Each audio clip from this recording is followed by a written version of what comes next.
All right, what's up, guys? I'm here with my friend Patrick, the Level Up Dad. We met. We've never officially met in person. We're buddies now through Instagram. We had a mutual coach, Wes Watson. So it's been really good to get to know Patrick. But I wanted to have him on the show on unlocking your inner strength. So Patrick, thanks for being with me, bro. Thanks for the invite. Appreciate it. Yeah, yeah, we've been looking forward to this. So let's kind of start with just tell people a little bit about your family, where you live, um, what you do, like, and what are you doing as far as the coaching, what direction are you going in, and then we'll go from there. Sure. Yeah. So I've been married. Let's see. I got married in 2009, so it's going to be the 14th year in October. Uh, we were born and raised in San Diego. Moved out to Queen Creek, Arizona, in October of 2019. We have three sons: 12, almost 9, and 6. And in terms of my coaching, really, my whole point of view is putting your purpose ahead of your pleasure, aligning your thoughts and actions with your true purpose, becoming the most elite version of yourself. And for us men, it's really stepping into the roles that the man has as leader, provider, protector, presider, husband, and father for his family, for his people, right? So I preach doing what's required of you, fulfilling your roles and responsibilities, regardless of how you feel about it. Have a saying, F your feelings, you got shit to do, right? So we have a role, we have responsibilities that no matter how we feel, we have to make sure that those things are taken care of.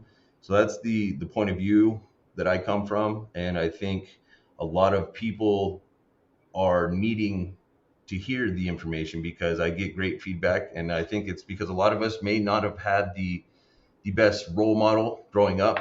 And for me, it's becoming the source of what I seek, right? I want to be the best husband and father and leader for my family. So I'm really teaching and telling people how I see that, how I feel that should be done. Yeah, and it's awesome, man. It's much needed. Like we were just talking before we got on. I think a big part of what we see now in society is really a lack of real men out there, like men that are fulfilling their role as far as being leaders and just doing like the stuff that men should be doing. So like when you take a client on or the messages you put out, like I see all the stuff like in your view, because I love what you're doing. What are some of the bullet points? Like what should a man be able to do? What should a man be focused on?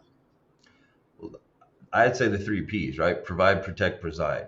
And that can apply to every aspect of your life, specifically the family, right? Your job is to provide for them, make sure they have all their basic needs taken care of, make sure that they are wanting or needing for nothing. Protecting is pretty self explanatory, right? You got to be able to defend and protect what's yours in every essence of that saying, from physicality to the mental aspect, to having the brain power and the knowledge to have an intelligent conversation, to defend your position. And then presiding, you have to step into your role as leader. For me, I have three boys. I have to show my boys how a man leads his family, how a man treats and interacts with his wife, and how he should be an example for his children. Now, if I had a daughter, it would be an example for the man that she's looking to marry, right? Because our kids are going to either emulate us or they're going to do the opposite of what we're showing them. So if we show them the positive role model, the way that they should be interacting, the way that they should love on their family and love their people, hopefully it triggers them into wanting to be that kind of guy or that marry that kind of guy if it's a daughter. Really just that whole leading by example is really the easiest way to explain it, to break it down, is when, especially when the kids are watching you and they soak everything up that we do as a sponge, the slightest things, the facial expressions you have, the way you talk, the sarcastic responses that you may have in a certain situation, they pick up on all of that. So as long as we're conscious of that, we can actively portray or actively be that ideal example, that ideal individual that we need, and hopefully it leads our kids down the right path to becoming the men or marrying the men that are solid individuals that lead, that protect and provide and preside. So that's really the main approach that I operate under. Yeah, and that's so great because I was just on another podcast I was just doing. We were talking about that with the kids either mimic or complete, right? They either copy exactly what you do or they go the opposite. They complete that circle. So we hope that our kids, right, can complete what we fell short on, but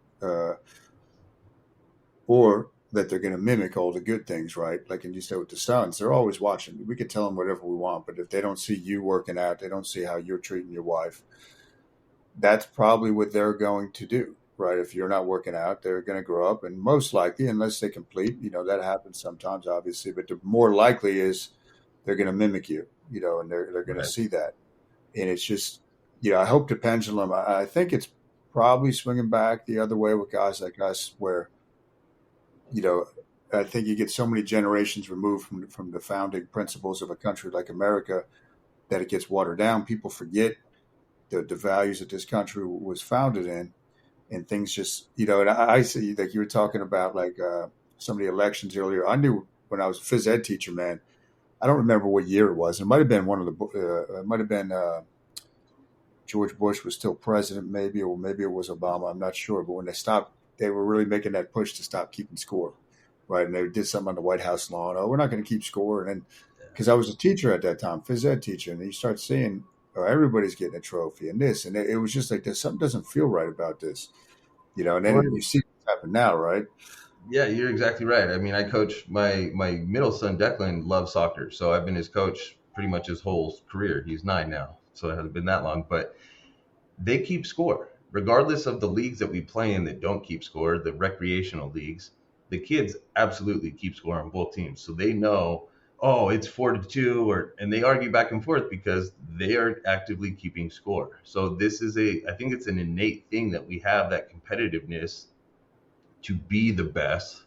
And I think what you're saying is really society has tried to take that away, has tried to castrate that from the men so that you have this nation of subservient, easily placated, docile men that aren't going to stand up for what's right. And that has gotten us into the position that we're in, right? Soft men create hard times create strong men create soft or easy times.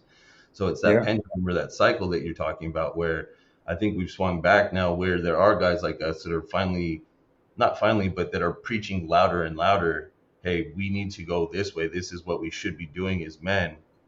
And I think you're right. We are starting to see a greater prevalence of that, but it's still the opposite message of what's being broadcast on TV, on movies, and all that stuff. I mean, look at most of these kids shows where there's a dad involved. The dad's always an idiot, right? He's always yeah, some goobery buffoon that doesn't know his ass from a hole in the ground, and that's what the messaging that our kids are being programmed with. So for us, it's even more important to be that strong leader, to be that individual that can show them the true roles and responsibilities and how to handle your business as a man. yeah. It is. You think, when you said it, I think of like Homer Simpson. Homer Simpson, and my kids used to watch Peppa Pig all the time, right? And Daddy Pig is a complete idiot. He doesn't know he doesn't know anything, and they always give him a hard time. They're talking crap to him. His kids show him no respect. His wife is, it's not how I believe a family should be led, right? And according Yeah, to the Bible as well, like God put the leader of the family as the man, and the wife is a partner. But at the end of the day, the man is still supposed to be the leader and the head of that household, and that is yeah, something that has been stripped, right? It's been made to be a negative thing where you have that strong man. It's that toxic masculinity nonsense that we hear about. yeah. It's just absurd, man. And it was really, I mean, obviously aware of this for a while, but then that whole COVID situation, man, were just people, again, men just kind of, even if, because I'd get a lot of people, "Oh, I don't agree with this," and then they're going along with it. And I'm like, what are you doing? You're going along with it, man. You're, that's your action right there, man. You're picking Right. that side. And it's easier. Yeah, yeah, it's easier not to do anything. But I don't know if guys are scared of judgment, or if they're getting the pressure from the wife. But it is. We definitely got to turn the tide with this, man. Agreed, Definitely got to agreed. do And luckily for us in Arizona, there were mask mandates, and most people complied, but I never wore a mask anywhere. it. And Nice. there was only one time that I was refused service by a gas station. I was trying to get propane, and the guy was like, "Ah, you can't come in here. You don't have a mask." Like, okay, so it's shocking how many people just really kind of rolled over and fell in line with the marching orders from the government in that aspect. People that I thought were strong leaders, individuals, were ones that were giving me a hard time because I wouldn't wear a mask. And so it was a big perspective change and a big shift in how I view a lot of people, because you think people are strong, they stand on their morals, they stand on their beliefs, but at the end of the day, they're the kind of people that would rat you out and say, it's that house over there that you're looking for. So Yeah, it's definitely been an interesting, 3-ish years with that whole COVID thing, and you still have people that are zealots for it, that believe everything was on the up and up, and all the numbers were accurate and legit, and everything was done in our best interest, and that to me is crazy. it is nuts, man. I mean, my wife would tell you, dude, even since November before that, like, so November of 19, they were mentioning stuff, right? And this is what I would still watch a little bit of, like, I like Tucker Carlson, so I used to watch that, and even before, way before he got fired, I stopped watching all that stuff. And but they had mentioned it, man, and I was like, something don't seem right. I'm like, this thing that they're talking about, this virus. I'm like, that's it's something in my gut. I was like, this is not. And then December comes, then January, and they're starting to talk about it more. So from day one, dude, I was like, nope, not playing with this, not dealing with this thing at all. I kept my schedule up. We're going to the gym every day. Yeah, But here yeah. in New Jersey, right, like it's a very, uh, you know, liberal state. So you were getting like everybody was going along with it for the most part, besides like my brothers and certain people within my tribe. But it was eye opening, like you're saying, man. It was like, what the hell is going on? My grandfather, right? So he passed December of 20, and he was like a father to me as well. World War II vet, always hanging out with him. But it was like a couple weeks into that, and he said, Kyle, he goes, if we acted like this in World War II, he goes, we'd be speaking German or Japanese right now.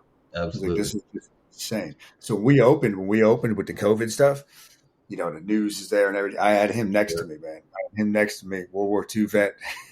It's great, dude. That's great. That's great. Yeah, And I guarantee it, he's 100% right. We would be yeah, speaking German at that point. So yeah. it's just crazy how far we've come from that generation to this current generation, where words are causing people to need safe spaces and like timeout rooms and this stuff to deal with what somebody has said to them. It's It's crazy. it is. It's just so ridiculous. It's like it's the reality is stranger than fiction, and I think that's why a lot of people have trouble maybe believing it. They're like, "No, this can't be, man." It is. It's stranger than fiction what we're living through, and I think it's always been like that. It's just got exposed now, right? It's got exposed, and it's become so blatantly obvious to some of us that so once you see it, you see it everywhere, right? They're not subtle about it.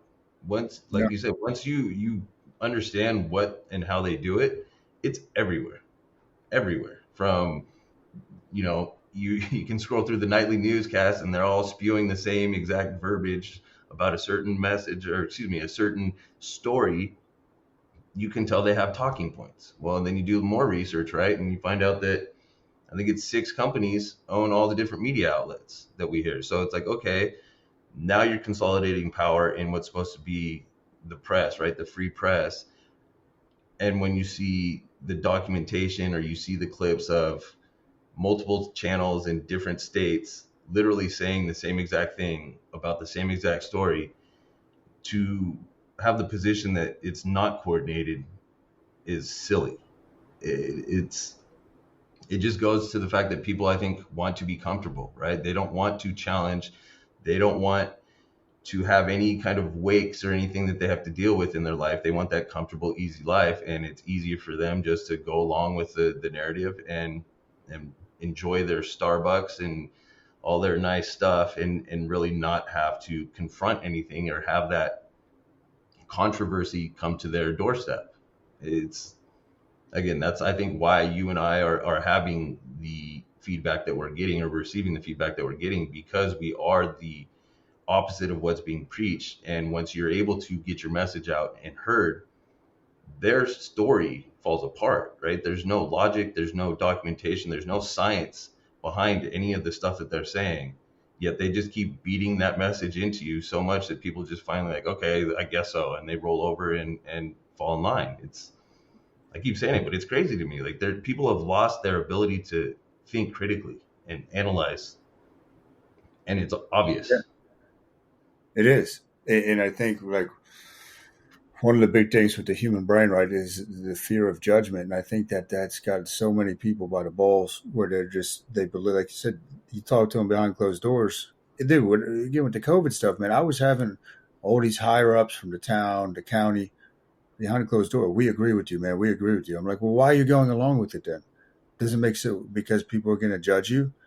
Hmm. People are going to judge you either way. So it's like you just the judgment. The brain perceives it as like a real threat to your survival, but it isn't nowadays. Now it's just trolls, Right. right? They're not. It's not life or death situation It's the most of the keyboard time. warriors out there just talking Yeah, shit yeah, for no man. apparent reason. So Yeah. So with the people you coach, is it mainly men? yes, mainly men right now. And is it we talk about like trying to put them into some challenging situations, maybe through the training or whatever style that you like to use with them. Talk about some of that, what you try to really get them to focus on and do, and then what the hope is as far as how that will carry over to the rest of their life.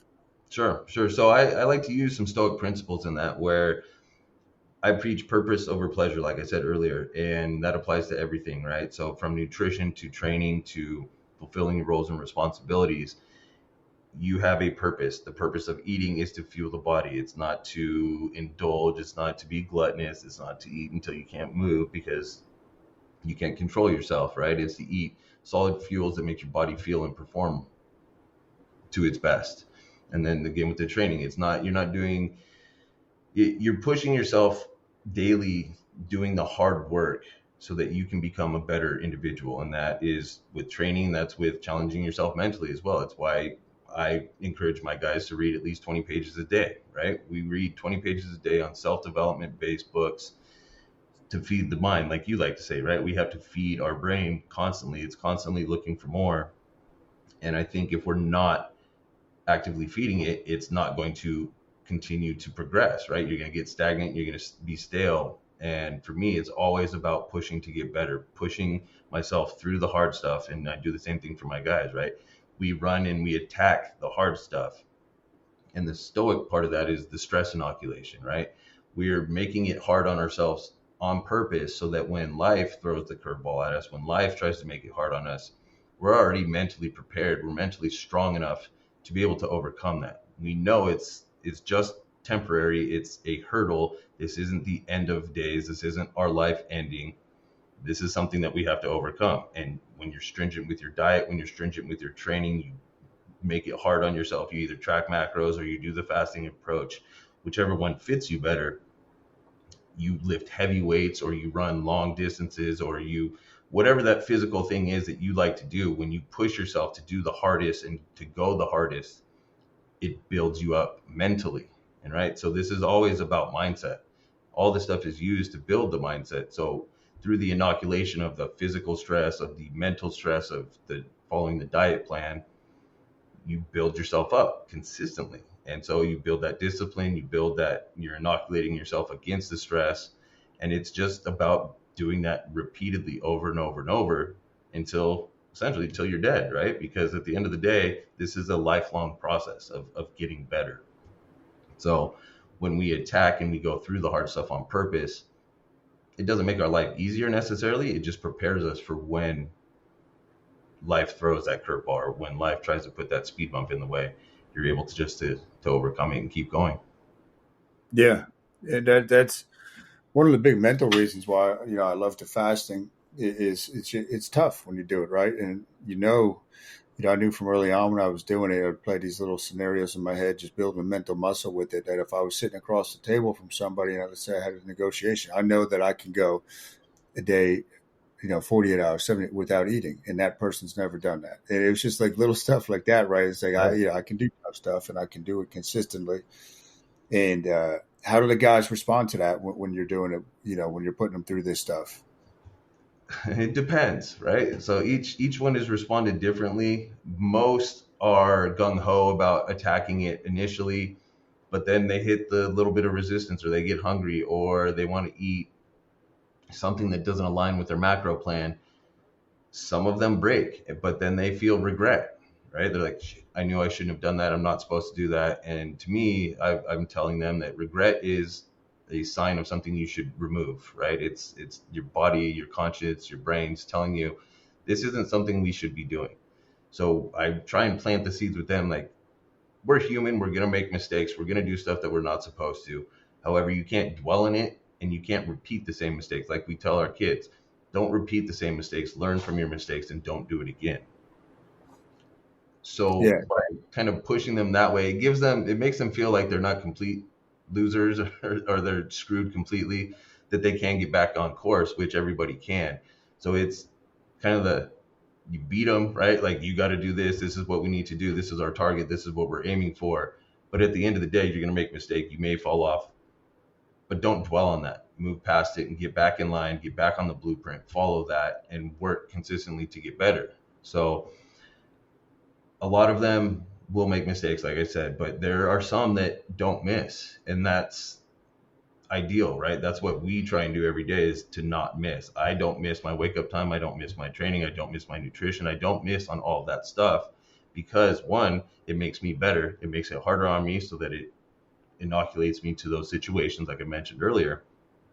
But also because now I have people following me that are looking to me as an example, right? Not only do I have the three boys that live in my house with me, but I have a following that I've started to build up over this last 6 or 8 months that I've been doing this. That when I do, if I post late, or if I miss something that's not exactly the same schedule, I end up still getting it done. But if it's not the same schedule, you get the trolls come out and they start chirping at you a little bit. And so that accountability has been great for me, right? So I make sure that I'm up at 250 every day. I make sure that I get my push-ups in the morning. I make sure that I walk my dog. I make sure that I do my gratitudes and my journaling. I make sure that I hit my training. I get my 6 wins by 6 every day.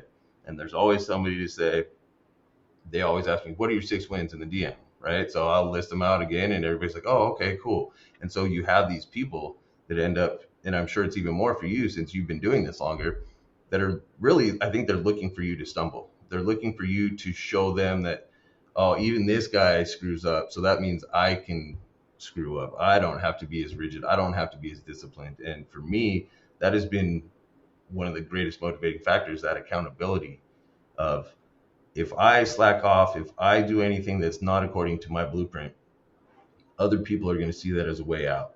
And that is not okay for me. I want to be the example, not only for my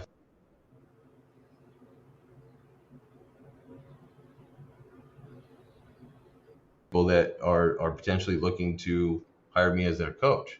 If I'm dropping the ball, why would anybody trust me to be able to lead them to the promised land if I can't even show that I'm doing it for myself? yeah, it's funny, man. When it's such a great point because I knew when I was teaching, man, you would get some of these teachers. I was phys ed, and they weren't in shape. They were drinking Coke, stuff like that. And I'm like, how are you going to teach the kids, to be healthy and fit, and you're not in shape? Like, it's just such a disconnect, man. And you see that. But unfortunately, you do get that a lot where people are, do as I say, not as I do type of thing. And it goes back to what we were talking about with the kids, man. Like, the people are watching. That's how they learn. Just watching. If you just observe a man's actions over, for a long enough period of time, you know what type of person that is. Exactly right. You know what type of person it is. And now with your clients, are they all over the place, like all over the country? Like, Yeah, so I've got Florida. I have a couple local here in Arizona, one in Florida, a couple in California where we came from. So we're coast to coast right now. nice, Yeah, nice, and actually talking, I think we'll have a couple, one in Ireland and one in India here in the next day or two. So starting to go nice. worldwide. Yeah. That's great, man. So what's your vision with? So is that are you coaching full time now, Patrick? Yep. Nice, dude. That's great. Yeah. What made you Yeah. No, do that? I when I went through the full mental transformation of going through the program, with Wes, that feeling that I have now, that the being in alignment, really understanding what your purpose is, really understanding what I should be doing. Like, it was a light bulb went off for me where this is what I need to be doing. Because I grew up in the real estate game. I was a lender for 20 years, investor for 4 or 5 years, and it was always about chasing the bag, making the dollar. And no matter how many deals I closed, no matter how much money I made, it wasn't enough. It's always like, okay, I got the check, I need the next deal. Got the check, need the next one. All right, we close here, need the next one. Where are we gonna find it? And even the top guys in that space, when they're making multiple seven figures a month, it's always about the next deal. And for me, it was never fulfilling. I grew up in it. I started when I was 14 in that industry, met my wife in that industry. So both of us come from that, and it's a very different mentality. And when I had that light bulb go off about really being in alignment is what it was. I found my purpose because becoming that individual and really living to serve, I felt satisfied when I'm able to help somebody and I see them making progress, and you see their mentality change, and you see their family change, the way they interact. The kids look up to their dads now. You can see the different look in their faces, and the way the wives look at their guys differently, and show them more respect. And really, they are just more comfortable with themselves, and seeing that to me is giving me everything that I need in terms of satisfaction and joy. So really having that impact on their lives is what I am supposed to do. I'm supposed to step into their life, give them some coaching on whatever aspect of becoming a man, being a leader, a father, husband, whatever it might be, but to help them take that next step and propel them forward to getting into alignment, to being a better father. Specifically for me, it's been helping them be better fathers and husbands. And I think, like I said earlier, I think it's because they didn't have good examples growing up. And so if I can step into that role, even though a lot of my guys are older than me, if I can step into that role and show them, hey, this is what I would do in those situations, they go and try it. And then they come back to me the next week saying, holy shit, my wife, without any provocation or without me fishing for compliments, she told me she couldn't be prouder of me. She's so happy that she married me. She's so happy that I'm the father of her kids. She doesn't know anybody that could be a better father for her kids. I get that on a client check-in call earlier last week, and I'm like, this is it. This is why I'm here. So really, it's for me to really help them and transfer that feeling of being in alignment and that feeling of fulfilling your purpose. It's it's what I'm supposed to do, and I love it. Really, I've never had this feeling of contentment and joy and in alignment of with my purpose, chasing that dollar and being in the real estate game. So for me, this is everything now, and I'm just excited that I have the opportunity to help people and really change not only the course of my client's life, but more so their kids and their wives and their spouses, really that cascade or that waterfall effect down to their relationships. And then potentially that next generation, right? Because their kids are seeing how their dad's acting. They're going to act hopefully in the same way as long as he's doing the right things. And now it's going to affect their children. So it just kind of snowballs and cascades out. And it really is, it's, it's fulfilling. Yeah, man. I give you a lot of credit, man. Leaving, I was just having this conversation with one of my buddies that was running with me yesterday because he wants to leave his job. So many people get the golden handcuffs, man, Yeah. where they're making a certain amount and they could kind of ride off into the sunset, but it's usually not their purpose. So that's great that you found a purpose, and it's going to benefit people that much more, right? Like it's if we have a gift, we know it really lights us on fire, man. Making sure that we give that to the world, which is it's a rare thing, though, right? It's a rare thing. You don't see many people doing that. No, you don't. You don't. And I think that's another reason why the message has been so well received. I've got countless, I was not a big poster on social media prior to doing this. And now, there's 15, 20 posts a day going up in the stories and, a couple posts on the walls. And the feedback that I've got is incredible. I felt awkward. I felt weird. Like, who's really going to listen to me? Who cares what I have to say? But the overwhelming response has been, this is awesome. I love your content. Keep going. I love the information you're putting out. I love that. And for me, it was weird at first because I'm like, who am I? I'm just some guy. But having continued down the path of self development, it's really because I feel that I am leading these guys that need an example, right? They need a father figure. They need an example of how to be a better husband because they didn't have a father, or maybe their father was a bad husband. And so seeing somebody that's doing, and I'm not doing anything crazy, right? I'm just doing the basic things and I try and execute them at a high level. I think them seeing somebody do this stuff that they know that they can do themselves, it's inspiring to them. And that alone right there, like I said, you got guys devoting more time to their family, putting more times into their kids, going out to the park with them, going on walks after work when before they never would. It's just incredible to see that because I'm out here telling people what I would do, they're actually internalizing it and it's improving the lives of their family. So it's really awesome to, for lack of a better term. I can't get over the feeling that I have because I'm just trying to help people and it works. It's amazing, right? Yeah, it's crazy. That's cool, man. So, a couple more things. We'll definitely have to do a part two on this, but I want to close out part one with a few questions. Sure. What if you? And it doesn't have to be like your favorite, but like if I said, okay, Patrick, what's your favorite book? What comes to mind? There's a couple. I like Wes's book, Non-Negotiables.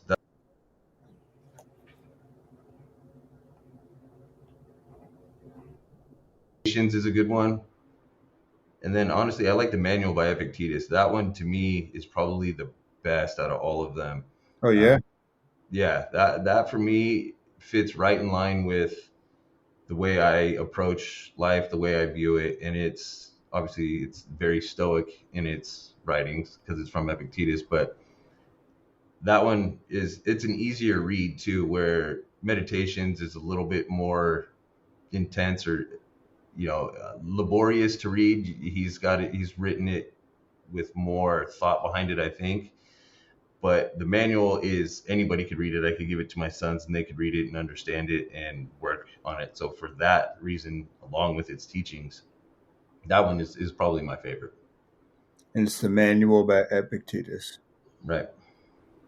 I don't think I have that one. I got to get that It's a good one. now. Yeah, no, definitely. It sounds like it, man. I love that stuff. What would you, if you were going to think out 5 years? What do you see for your life in 5 years? Well, I see my sons becoming men, right? My oldest will be 17, so he's just about there. My younger two definitely getting closer to that. I see my hopefully they're following what I'm preaching. They're becoming reputable, solid leaders, good men that do what's right, that put themselves behind what they're supposed to do, put their purpose ahead of their pleasure.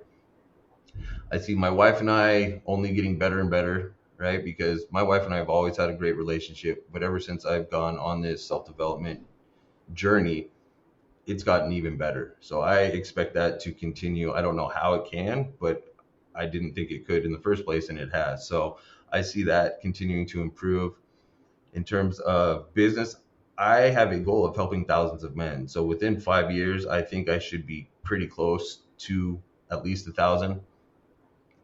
I just want to help as many people as I can. I'm not concerned about the financial aspect for myself. If I'm doing right, if I'm in alignment, I'm going to attract everything that I should have. And I believe by continuing down the path that I'm on right now, that is where I will be. I will be an elite individual myself. I'll be an elite leader, an elite father, an elite husband, elite man, and really trying to be even better than I am today, right? Constantly getting better day over day, 1%. So in 5 years, I hope to be and I expect to be in a better position in all aspects and helping more and more people every day. Right, man. Straight growth, man. That's what it's about. Right. Yeah, I got one more. I thought I just popped into my head. If you were going to go back, how old are you now? 39. 39. It's close to, I'm 41. If you're going to go back to yourself at like 25, what advice would you give to 25-year-old Patrick? Get into alignment. Really listen to your conscience and do what it's telling you to do. I think that our conscience is really the voice of God, the authentic voice of our creator, telling us what we should be doing. And for me, I ignored that for years upon years. And if I were to accept that for what it is and really internalize it and get in alignment with it, thoughts and actions in alignment with what my conscience is telling me, I would be light years ahead of where I'm at right now. And so I think that's the biggest thing. Listen to your conscience and act according to what your conscience tells you. Perfect, man. Perfect. All right. So, where can people get in touch with you? Like, where can they find you? What's the best way to contact you? Give us all that Instagram. stuff on Yep. Instagram. Living Okay. on Instagram, and it's at the Level Up Dad on Instagram. Everything is there, and it's a window into my life. Yeah, and it's a great channel, guys. So, I'll make sure I push that out, and you know, hopefully get you some new eyeballs over there from Sure. people. Yeah, definitely. The more people we can reach, the better, right? As Yeah, we can spread the message and just try and lift people up and level them up in all areas of their life, I think society is going to be better, families are going to be better, and the world as a whole will be better if we're all pushing each other to be better. yeah, no doubt, man, no doubt. All right, bro. Thanks, guys, for tuning in to this. You can follow me at the Panda Man Official on Instagram. The Panda Man Official. We will get this up. We'll be blasting this out. So thanks everybody for tuning in. Patrick, thanks for being with me, bro. Thanks for having me on. Yeah.